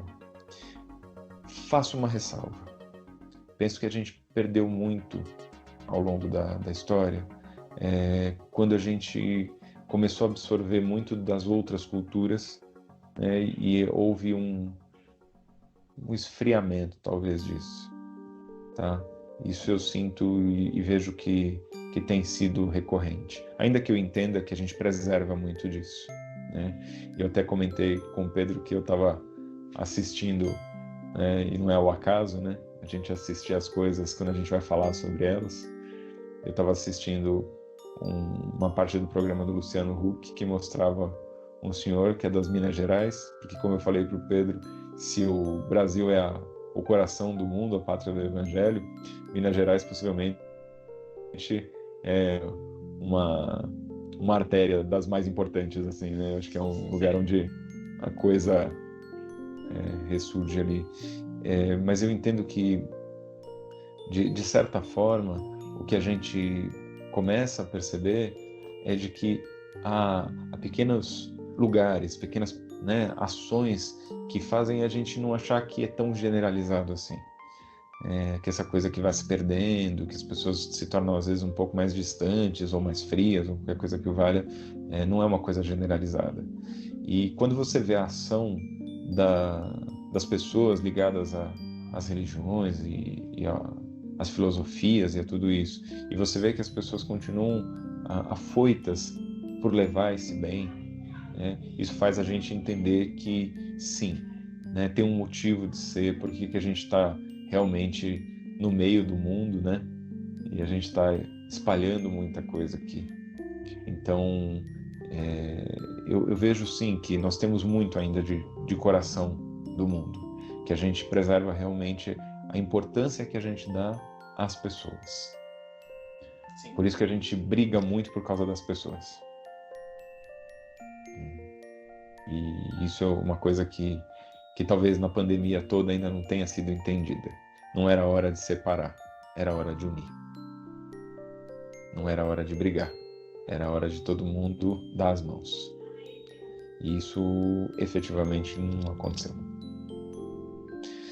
Mas aí temos um Cristo agoniado, né, que não desiste da gente, né? Então ele vai dando força e vai dando condições da gente enfrentar isso com seus arcanjos, anjos e afins e serafins e todos os fins para que a gente seja capaz de reverter esse quadro. Eu entendo até que toda essa campanha que a gente está fazendo no UCA tem muito a ver com isso. A gente abraçou essa causa de uma forma que é usar o recurso da tecnologia, dos vídeos, como uma estratégia efetivamente de manter os corações sensíveis, mantê-los vivos, a chama acesa, fazer com que esse coração esteja amplamente pulsante, vamos dizer assim. Acho que esse é o ponto central. Mas sim, me preocupo muito em que a gente perca oportunidades que são extremamente significativas. Tenho esse receio. Não deixar com que todas as ocorrências de hoje em dia, em plano mundial, né, venham a secar esses corações, né? Porque alguns deles talvez estivessem só no início da sua sensibilidade. E outros, até antigos, vieram a também se endurecer por conta de tudo que vai acontecendo. A gente vai ficando desestimulado, né? Assim, poxa, mas tá tudo coisas ruins acontecendo, dificuldades. Mas é sempre importante ver essa causa maior que foi discutida aqui hoje já. Sim. Nada acontece por acaso. E quando a gente fala como a gente vinha falando no começo, né, dessa questão da materialidade, do ter, dos prazeres imediatos, eu entendo que é isso que acaba advogando muito contra que esse coração seja prioridade, vamos dizer assim. Então, quando a gente começa a colocar, e eu não estou falando de gente que passa fome, não é isso. Eu estou falando de quem deixa de ser beneficiado por conforto e tudo isso e começa a criticar, por exemplo, a quarentena. Então, mas poxa, eu não posso viajar para o exterior só por conta disso.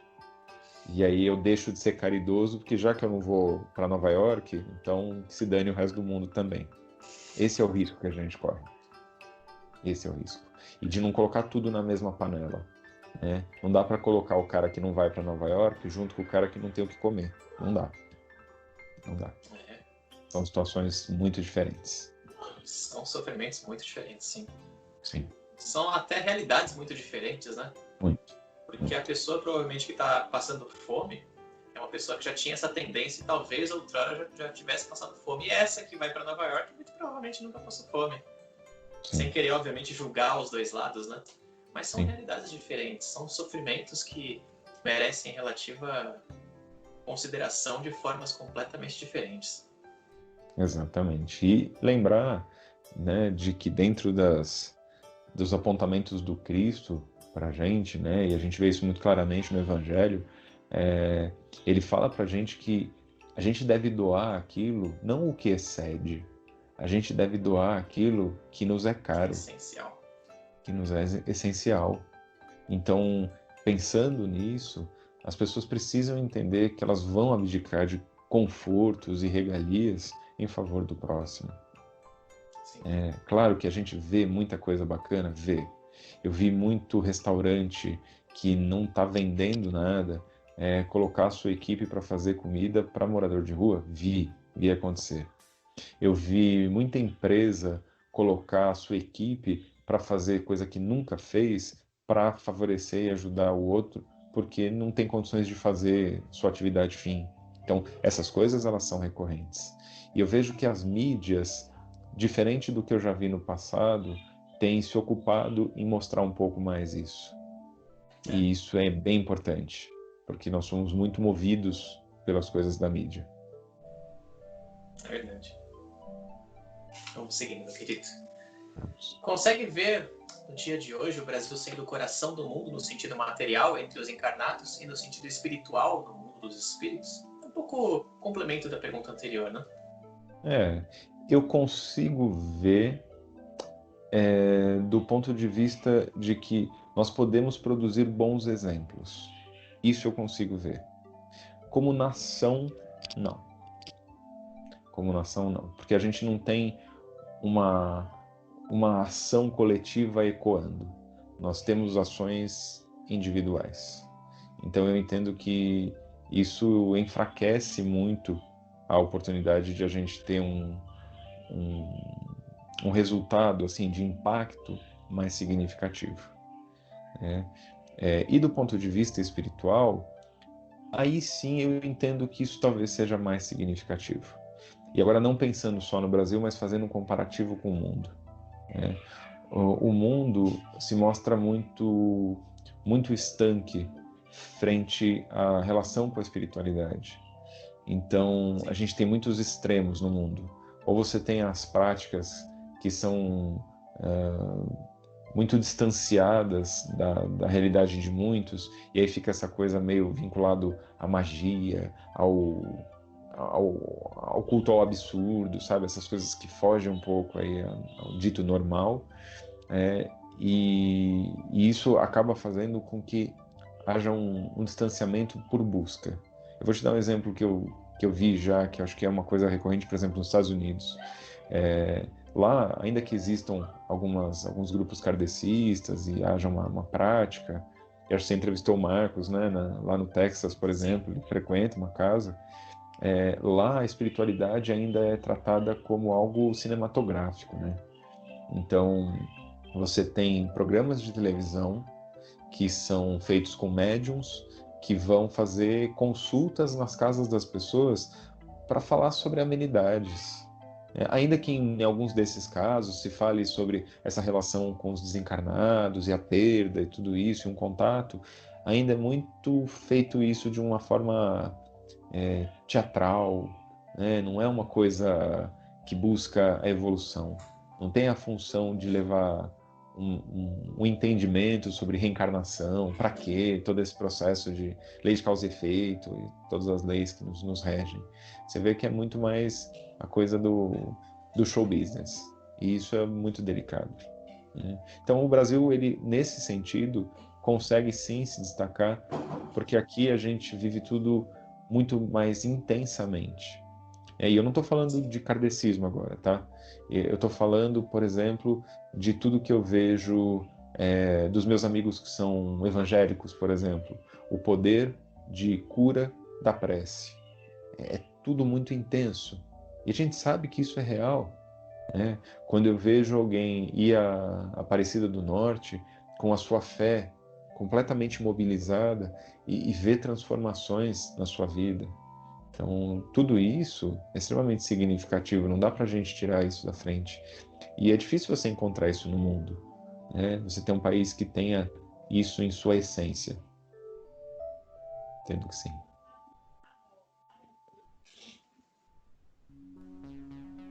O senhor desejou realizar uma de suas visitas periódicas à Terra. Como enxerga essa frase? Cristo não está sempre conosco? Ele mesmo não disse que onde estiverem 2 ou 3 reunidos em meu nome, aí estou eu no meio deles? Então, é que a gente tem essa mania de ler tudo ao pé da letra, né? Tudo tem que ser o que está escrito, né? A presença de Cristo, ela é o tempo todo dentro de nós, porque em cada um de nós habita o entendimento, o que está apropriado em cada um de nós dos exemplos do Cristo. Mas o que a gente chama de visita, na verdade, é quando o Cristo resolve fazer uma interferência, algo que seja positivo para a nossa evolução. Eu vejo a pandemia como uma grande visita do Cristo, sim. E ele não precisa estar aqui encarnado para estar fazendo isso. Eu leio a visita como uma interferência, né? Interferência não assim, olha, então para tudo e daqui para frente toco eu o barco, né? Mas olha, vamos colocar essa situação aqui para que vocês tenham a possibilidade de fazer um movimento. E aí eu junto isso com o que a gente falou da agonia do Cristo. Então, na agonia dele, ele vai ter uma ação. Ser o governador do planeta é efetivamente ser aquele que pode fazer interferências, né? Que pode determinar coisas que podem favorecer a coletividade. O mais incrível é que essas interferências são sempre em prol do nosso bem. Sim. Então, pensando na pandemia como algo, grande parte, né, como algo degenerativo, algo ruim entre todos, porque perdemos certas regalias e certos comodismos, veio para o nosso bem. É no mínimo interessante pensar que isso vem como uma ação de Cristo. Quantas coisas estão mudando dentro de nós mesmos diariamente e não percebemos. Talvez daqui a alguns anos vamos perceber de forma coletiva, com a história daqui a 100 anos nos contando. E 100 anos atrás foi quando tivemos uma pandemia coletiva. E assim como fizemos a da Itália, né, que teve há 100 anos atrás. Então, muito provavelmente vamos conseguir enxergar com maior clareza, assim como geralmente é com os nossos problemas. É muito difícil dentro do furacão ou um pouco após a sua passagem falar assim, nossa, eu aprendi isso e foi muito importante. Sim, muito provavelmente daqui a alguns anos vamos conseguir enxergar isso com a graça de Deus. Sim, e vamos. E essa certeza eu tenho. Mas lembrando de que esse é um momento de transição planetária. Então a gente precisa entender que como tudo que está acontecendo é de grande escala, tem uma grande proporção, isso também é lido como última oportunidade para muitos. Então, a gente tem que ter esse cuidado para não tratar a pandemia como oportunidade e tudo bem, e que aprendizado nós vamos ter, mas para a gente levar isso como uma grande chance de não mudar a reflexão, de mudar a atitude. Acho que esse é o ponto-chave para essas coisas todas darem certo. Aí sim eu entendo que o nosso imediatismo pode ser colocado em prática. Agora é hora de mudar. Agora é hora de fazer diferente. Muitos de nós não sabemos se a gente vai poder reencarnar nesse planeta de novo. Tal e qual a gente leu no Exilados de Capela, pode chegar um momento em que a gente seja convidado a ir para outros.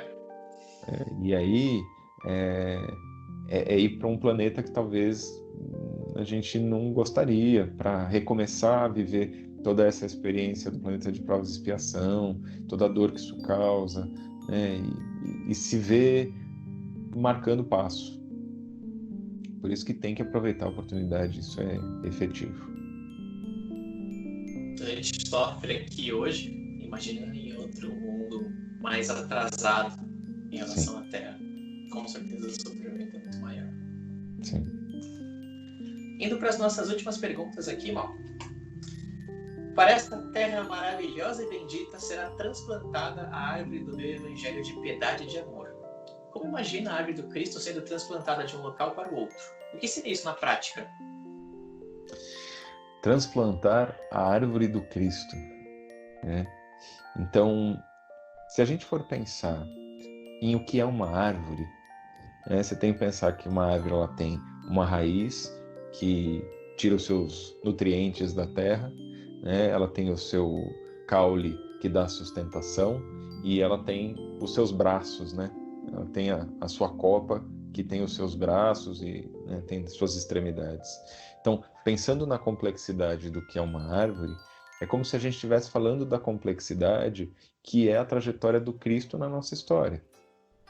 E que função o Cristo tem ao longo de tudo isso. Então, assim, Cristo tem esse projeto para todos nós. Ele destina toda a sua boa vontade, ele chega ao ponto de se permitir reencarnar, sendo de que ele já não mais tinha esta necessidade. Então, ele faz um movimento de queda bem significativo para conseguir fazer tudo isso. Então, o plano dele é complexo. Então, por isso que uma árvore... Eu gosto da visão da árvore nessa complexidade, e assim nos trazer esta visão de que assim este é um projeto que é deste mundo, desta realidade, e de que a gente precisa levar ele para onde ele for. Então é como se a gente estivesse de mãos dadas com o Cristo. Então, pelo menos é a minha percepção, a minha visão dessa questão do transplante da árvore, vamos dizer assim, Eu acho muito importante isso que você falou, porque o que vivemos nesse mundo não necessariamente é feito em outros. Tanto quanto Capela foi um planeta extinguido. Então, entre aspas, destruíram o planeta, eu não sei de fato se aconteceu isso ou se foi uma alegoria, mas o planeta não existe mais porque foi um plano que não deu certo, então vamos decidir tratar dessa forma. Acabou o projeto Capela. A Terra poderia ter acontecido isso? Poderá acontecer? Poderá. Depende sempre da coletividade, depende de todos nós, como que vamos agir. Isso que é muito importante, não depende de cada um. Eu tô melhor, eu tô evoluindo mais, beleza, eu tô cuidando de mim, minha família tá mais ou menos, mas deixa eles, é a opção deles. Não é assim que funciona, não é cada um, É toda a coletividade crescendo, é todo o exemplo se levando a Cristo, que é o nosso guia, tirando um pouco com todo respeito, mestre, tirando um pouco da alegoria, que ele é o nosso mestre, que ele é o filho próximo de Deus. Ele é um amigo muito querido que veio nos chamar a ter paz, a ter sossego de alma, a ter contato com Deus. E esse pedido ele faz todos os dias, mas não só a um ou a outro, a todos nós. E quando é uma coisa que é muito simples até de se pensar, que quando o nosso redor ficar mais em paz e mais tranquilo, nós por consequência também vamos ficar. Então é aí que vai nascendo essa vontade de querer fazer a caridade não só para nós mesmos, mas para os outros também, espalhar essa paz coletiva. Paz eu quero dizer, eu não estou querendo dizer quietude, não estou querendo dizer o silêncio absoluto numa montanha incrível. Estou querendo dizer a paz no sentido de plenitude de alma e de consciência. Eu consigo passar pelos meus desafios com paz. Eu consigo passar pelas minhas dificuldades e pelos desafios internos, que creio que são os maiores, o meu desânimo, a minha angústia, a minha falta de vontade de querer fazer qualquer outra coisa, em paz. Eu não fico brigando comigo. Eu não tenho uma parte externa da minha vida brigando comigo também e me desincentivando. Pelo contrário, imagina se as pessoas ao redor estão bem. Isso que você fala é o que o Ivan fala de retidão. O Ivan, ele coloca isso como a retidão sendo aquele momento em que a gente já não mais vive em função da causa e efeito. Que a gente não precisa mais ficar preso de que assim, eu tive essa atitude, automaticamente eu vou ter que ter, né, uma resposta a isso, a causa e a consequência e tal. Quando a gente alcança a retidão, a gente está em paz. Porque aí a gente não mais vive essas relações de causa e consequência. E aí a gente encontra esse equilíbrio, que não é o silêncio, que não é a tranquilidade, é essa paz que nos abranda, no sentido de que a gente não fica o tempo todo, mas será? Mas será? É agora? Não faço? Faço? Fiz? Não fiz? A gente não precisa mais disso e alcança a retidão nesse momento. Mal, suas considerações finais em relação ao capítulo Coração do Mundo. Tem algum ponto que você gostaria de ressaltar mais, achou mais importante e queria fazer algum comentário sobre? Eu acho que de tudo que a gente lê, mas principalmente de tudo que a gente conversou aqui, eu entendo que a gente deve enaltecer isso que para a gente é muito comum, a nós encarnados aqui no Brasil. Somos um povo feito do coração. Somos um povo que vive aquilo que sente, que vibra com aquilo que sente. E a gente deve, sim, lutar diariamente para não deixar isso morrer. Então, as pequenas ações, elas favorecem a coletividade. Nós não precisamos de grandes mártires, nós não precisamos de grandes ícones, nós não precisamos de um novo Chico Xavier para fazer com que tudo isso aconteça. Nós precisamos que todos se deem as mãos. Nós precisamos que todos vivam, pensem e sintam exatamente esta essência que é tão significativa para a coletividade, o olhar coletivo, algo que eu tenho batido na tecla insistentemente com as pessoas. Só é bom se for bom para todo mundo. Então, assim, dentro de tudo que eu vejo que o livro trata, e acho que a parte para mim que é mais significativa é a gente fortalecer e principalmente reavivar naqueles que vão tendo a sua chama apagada. Então, se você hoje, que está assistindo essa nossa conversa, que começa a perceber que dentro de você tem coisas que são positivas, não guarda isso para você, compartilha.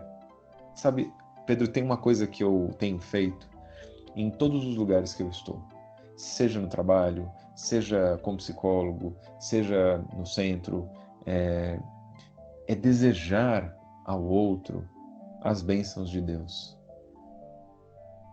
É sempre trazer Deus para a conversa. Não é ser chato. Não é aquele cara que só fala de Deus. Né? Então eu vou te dar eu vou dizer um exemplo que eu faço muito quando eu estou falando com alguém, seja qualquer pessoa. Quando eu termino de conversar com a pessoa, eu digo para ela assim: fique com Deus. Mas isso é muito pouco. Isso todo mundo faz. Não. Quando eu falo para alguém fique com Deus, eu efetivamente estou desejando que ela esteja na paz de Deus. Então, é mais disso que eu estou falando. Não é do que a gente fala, é do que a gente expressa. Porque falar e expressar são coisas completamente diferentes. É o que a gente sente, né? Sim. Então, este é o momento de a gente fortalecer realmente o coração do mundo. A gente precisa fazer isso um com o outro. A gente não pode esperar que a TV faça, que o rádio faça, que a internet faça. A gente tem que fazer. E a gente faz isso todo dia, com todo mundo. Do porteiro, né, ao marido, à esposa, ao quem quer que esteja com você, os seus filhos. Tem que fazer isso todo dia.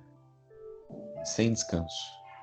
Sem, assim, nessa hora, os bons exemplos.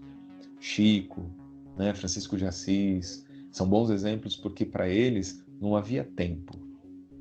A dedicação era integral. Cansados, exaustos, mas é integral. Porque não tem hora para a gente estar precisando de um amparo. Não tem hora para a dor chegar. Então a gente tem que fazer isso o tempo todo. Quem Como sofre bons... está sofrendo ali de verdade. Exato. Como bons discípulos do Cristo, nós devemos estar sempre dispostos a levar a boa nova. Seja onde for, como for, para quem for.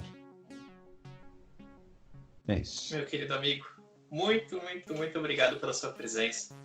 Tenho certeza que essas palavras e o seu exemplo vão tocar no mínimo uma pessoa. Imagina se essa uma pessoa for tocada, quantas outras vão poder ser tocadas seguindo toda essa cadeia de movimentos que vamos trazendo paz aos outros, trazendo mais consciência aos outros, trazendo força de vontade no dia a dia. Essa uma pessoa que for tocada aqui já vai ser mais do que o suficiente. Então, muito obrigado pela sua disposição de tempo, pela sua vontade. E agradeço pelos seus dizeres. Eu agradeço muito a oportunidade de estar aqui com você, nessa conversa que foi muito boa, muito saudável, e também a oportunidade de compartilhar um pouco do que habita o meu coração com as pessoas que estão aí assistindo a gente. Obrigado.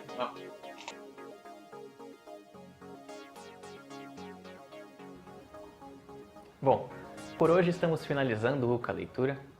Eu agradeço a presença de vocês. Agradeço mais uma vez a Maurício Figueiredo, o nosso querido convidado. E nos encontramos na semana que vem. Até lá!